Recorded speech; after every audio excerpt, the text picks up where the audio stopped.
안창호 TV 구독과 좋아요, 알람 설정 부탁드립니다. 토트넘 호스퍼가 마지막 프리시즌 경기를 패배하며 마쳤습니다. 31일 이스라엘 텔아비브 세미 오페르 스타디움에서 열리는 토트넘 호스퍼와 AS 로마의 아이테크컵 친선 경기에서 토트넘이 0대1로 패했습니다.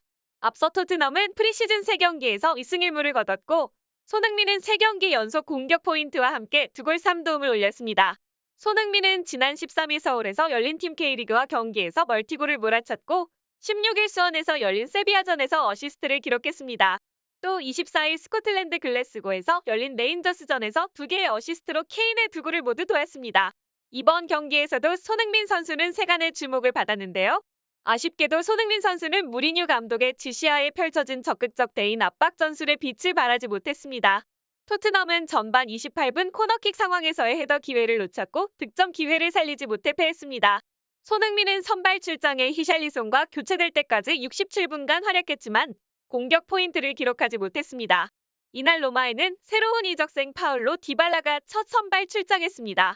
그는 이바네스의 결승골을 만든 코너킥을 처리하며 이적 후 첫 도움을 기록했습니다.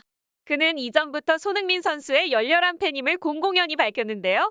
그는 인스타그램 등의 SNS에서도 손흥민 선수의 사진을 올리며 그는 나의 우상이다. 그의 경기를 보며 항상 나의 실력을 피드백하고 의욕을 가다듬는다 라고 했습니다. 반가운 장면도 포착되었는데요. 이번 토트넘 호스퍼와 AS 로마의 경기에서 킥오프 직전 손흥민과 디발라가 서로를 안고 가볍게 대화를 나누는 장면이 포착됐습니다.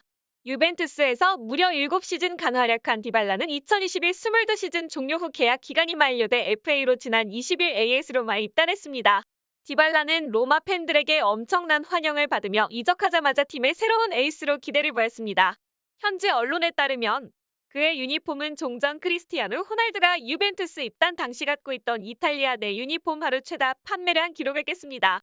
디발라는 명실상부 세계 최고의 선수들 중 한 명이지만 손흥민 선수를 보며 반가움을 숨기지 못하고 먼저 다가가 인사를 나누는 모습이 인상 깊었습니다. 앞서 토트넘 호스퍼의 콘테 감독과 AS 로마의 무리뉴 감독 사이에는 재미있는 사연이 존재하는데요. 콘테와 무리뉴의 스토리는 6년 전으로 거슬러 올라갑니다. 콘테가 첼시 감독으로 부임했을 때 무리뉴가 이끌던 맨유를 4대0으로 대파했고 승리를 눈앞에 둔 콘테 감독이 관중석을 향해 더 크게 환호해달라는 손짓으로 무리뉴를 자극했습니다. 당시 열받은 무리뉴 감독은 콘테의 헤어스타일을 빗대며 안토니오 콘테 감독에 대해 이야기하느라 내 머리카락이 사라지는 걸 원치 않는다는 뼈있는 농담을 던진 바 있습니다. 터치라인에서 열정적인 제스처를 취하는 콘테를 향해 무리뉴는 2018년에도 어릿광대처럼 행동하는 감독이라고 비난했고 콘테 역시 무리뉴는 노인성 치매를 앓고 있는 것 같다고 받아치며 설전은 최고조에 달했었습니다.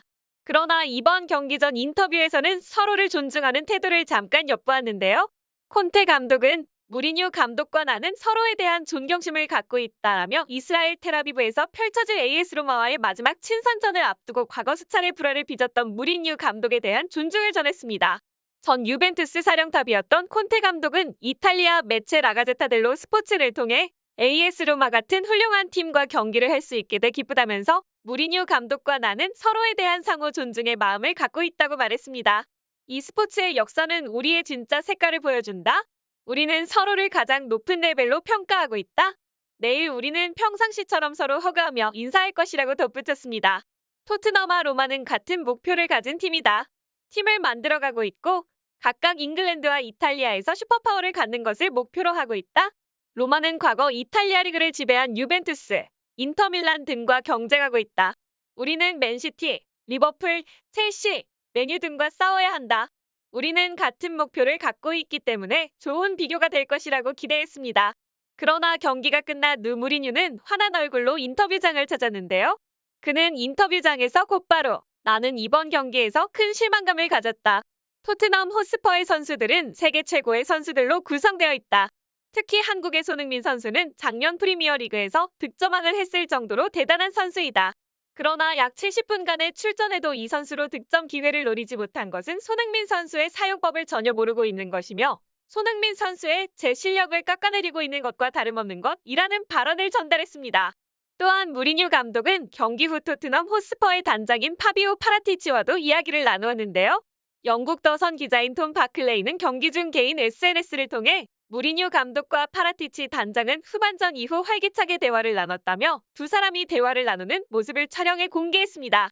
이를 두고 팬들은 손흥민 선수와 관련된 이야기를 나눴을 것이라고 추측하고 있습니다. 무리뉴 감독은 당연히 손흥민 선수를 사용하고 싶어하는 인물 중에 한 명입니다. 그리고 무리뉴 감독은 토트넘의 감독직을 맡고 있을 때에도 손흥민 선수에 대한 애정을 숨기지 않았는데요. 손흥민은 무리뉴 감독 밑에서 70경기를 뛰며 신임을 받았습니다. 무리뉴 감독은 2019년 벌리전 79m 언더골을 넣은 손흥민에 대해 내 아들은 손흥민을 손나우드라 부른다고 말했습니다. 또 무리뉴 감독은 훈련 중 다가온 손흥민을 껴안으며 한국의 왕, 무슨 일이야? 내가 뭔가 질문한다면 나도 질문하고 싶어라고 말하며 애정을 드러내기도 했습니다. 이 때문인지 친선 경기 후 분노를 숨기지 않는 건 나쁜 마음 때문이 아니라 순수한 손흥민 선수에 대한 애정을 표현한 것이라고 보이기도 하네요. 경기가 끝난 이후 또한 AS 로마 선수들은 앞다퉈 손흥민 선수에게 다가와 유니폼 교환을 요청했는데요. 손흥민 선수의 유니폼을 가지기 위해 AS 로마 선수들이 말다툼 혹은 더 커져 가벼운 몸싸움까지 했을 정도로 그의 유명세는 식지 않는 것 같습니다. 오늘의 영상은 여기까지입니다. 시청해주셔서 감사합니다.